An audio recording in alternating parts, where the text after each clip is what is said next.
একদিন হযরত আবু হুরায়রা রাদিয়াল্লাহু তাআলা আনহু কাঁদতে কাঁদতে রাসূল সাল্লাল্লাহু আলাইহি ওয়াসাল্লামের কাছে আসলেন। তাকে কাঁদতে দেখে রাসূল সাল্লাল্লাহু আলাইহি ওয়াসাল্লাম জিজ্ঞেস করলেন, হে আবু হুরায়রা, কি হলো তোমার? তুমি কেন কাঁদছো? আবু হুরায়রা রাদিয়াল্লাহু তাআলা আনহু বললেন, ইয়া রাসূলুল্লাহ সাল্লাল্লাহু আলাইহি ওয়াসাল্লাম, আমার মা আমাকে মেরেছেন। রাসূল সাল্লাল্লাহু আলাইহি ওয়াসাল্লাম জিজ্ঞেস করলেন, তুমি কি কোনো বেয়াদবি করেছো? আবু হুরায়রা রাদিয়াল্লাহু তাআলা আনহু বললেন, না হুজুর, কোনো বেয়াদবি করিনি। আপনার দরবার থেকে বাড়ি ফিরে যেতে যেতে আমার রাত হয়ে গিয়েছিল বিধায় আমার মা আমাকে দেরি হওয়ার কারণ জিজ্ঞেস করলেন। আমি আপনার কথা বললাম। আপনার কথা শুনেই মা রেগে গিয়ে আমাকে মারধর করলেন আর বললেন, হয় আমার বাড়ি ছাড়বি আর না হয় মুহাম্মদ সাল্লাল্লাহু আলাইহি সাল্লামের দরবার ছাড়বি।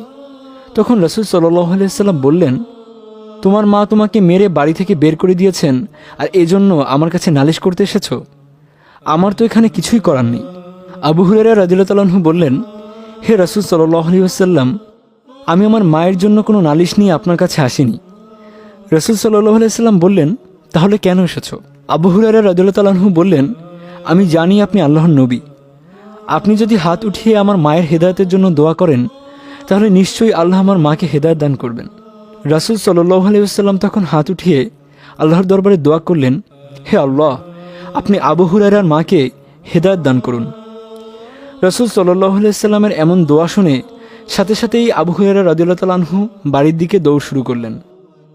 তাকে এভাবে দৌড়াতে দেখে কয়েকজন সাহাবী রাদিয়াল্লাহু তাআলা আনহু পেছন থেকে তার জামা টেনে ধরলেন এবং জিজ্ঞেস করলেন, হে আবু হুরায়রা, তুমি এভাবে হন্যে হয়ে দৌড়াচ্ছ কেন? তখন আবু হুরায়রা রাদিয়াল্লাহু তাআলা আনহু বললেন, ওহে সাহাবীগণ, তোমরা আমার জামা ছেড়ে দাও, আমাকে যেতে দাও।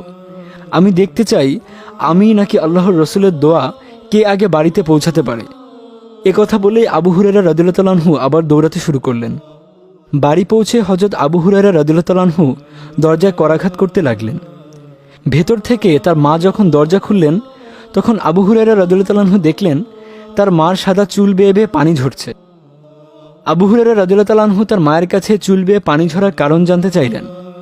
তখন তার মা তাকে বললেন, হে আবু হুরায়রা, তোমাকে মারার পর আমার বড় খারাপ লেগেছে। তুমি যখন কান্না করতে করতে বেরিয়ে গেলে তা দেখে আমার খুব অনুশোচনা হলো। আমি মনে মনে ভাবলাম, আমার ছেলে তো কোনো খারাপ কাজ করেনি, কোনো খারাপ জায়গায় যায়নি, তবুও আমি তাকে কেন মারলাম?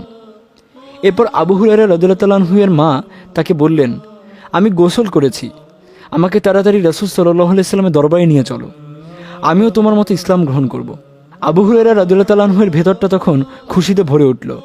তিনি পৌঁছার আগে আগেই আল্লাহর রাসূল সাল্লাল্লাহু আলাইহি ওয়াসাল্লামের দোয়া তার বাড়িতে পৌঁছে গেছে। এই আনন্দে তার চোখে অশ্রু চলে আসলো। আবু হুরায়রা রাদিয়াল্লাহু তাআলা আনহু তার মাকে সঙ্গে করে রাসূল সাল্লাল্লাহু আলাইহি ওয়াসাল্লামের দরবারে পৌঁছলেন। এরপর তিনি কালিমায়ে শাহাদাত পড়ে ইসলামের সুশীতল ছায়াতলে এসে আশ্রয় নিলেন। সুবহানাল্লাহ।